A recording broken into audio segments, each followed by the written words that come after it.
बहुत समय पहले एक गांव में एक कुम्हार और उसकी पत्नी कुम्हारी रहते थे। उनकी एक 2 साल की प्यारी सी बच्ची थी। एक दिन कुम्हार ने कुम्हारी से कहा, आज हम लोग कुम्हारी के लिए जंगल से मिट्टी लाने चलेंगे। कुम्हारी ने हामी भरते हुए कहा, हाँ जी चलो चलते हैं। कुम्हार ने फावड़ा उठाया और चल पड़ा। कुम्हारी ने बच्ची को गोद में लिया, टोकरी हाथ में पकड़ी और पति के पीछे पीछे चल दी। जंगल में पहुंचकर कुम्हार ने एक अच्छी जगह देखी जहां मिट्टी खोदी जा सकती थी। उसने फावड़े से मिट्टी खोदी और उसे टोकरी में भर लिया। टोकरी भारी हो गई तो उसने सिर पर रख ली। कुम्हारी बच्ची को गोद में उठाने की कोशिश करने लगी, मगर टोकरी के भार के कारण झुक नहीं पा रही थी। उसने कुम्हार से कहा, सुनो, जरा बच्ची को मेरी गोद में उठा दो। कुम्हार यह सुनते ही तमतमा गया। गुस्से में बोला, तुम इस बच्ची को लेकर घर चलो या इस मिट्टी को। मैं मिट्टी लेकर जा रहा हूं, तुम जो चाहो करो।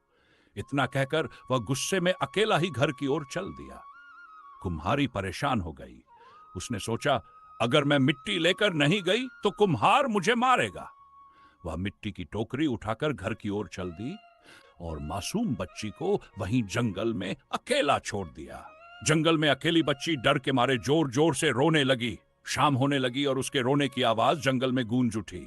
उसी समय वहां से भगवान की कपिला गायों का झुंड गुजर रहा था।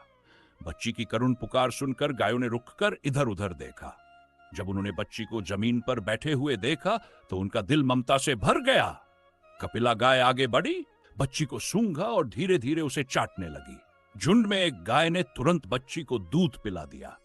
बच्ची ने पेट भरकर दूध पिया और धीरे धीरे शांत हो गई। उसने रोना बंद कर दिया और खेलने लगी। गायें बच्ची का ख्याल रखने लगी।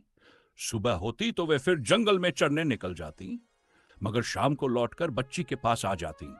इस तरह कई दिन बीत गए। बच्ची गायों के साथ रहकर बड़ी हो गई। वह अब 10 साल की हो चुकी थी और स्वस्थ दिखने लगी थी। गायें उसे अपनी बेटी की तरह मानती थी और हर खतरे से उसकी रक्षा करती थी।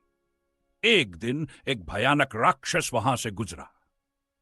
बच्ची को देखकर उसके मन में लालच आ गया। उसने सोचा, कितने दिनों से ऐसा कोमल मांस नहीं खाया।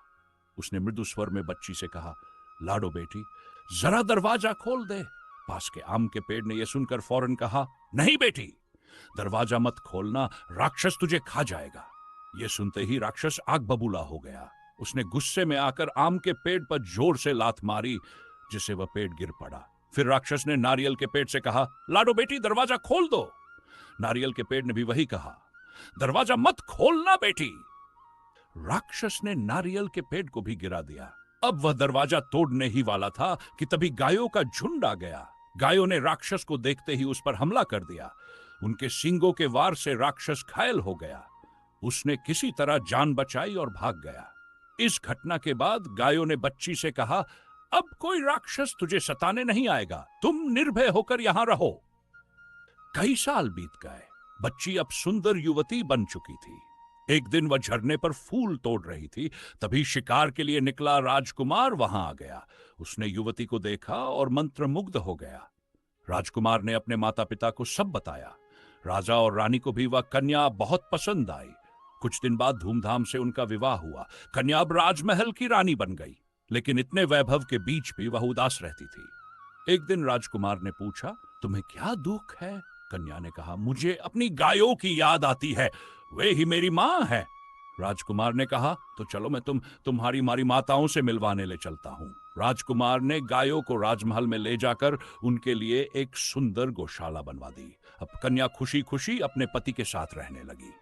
इस कहानी से हमें यह सीख मिलती है कि ममता का रिश्ता खून से नहीं, प्रेम से बनता है।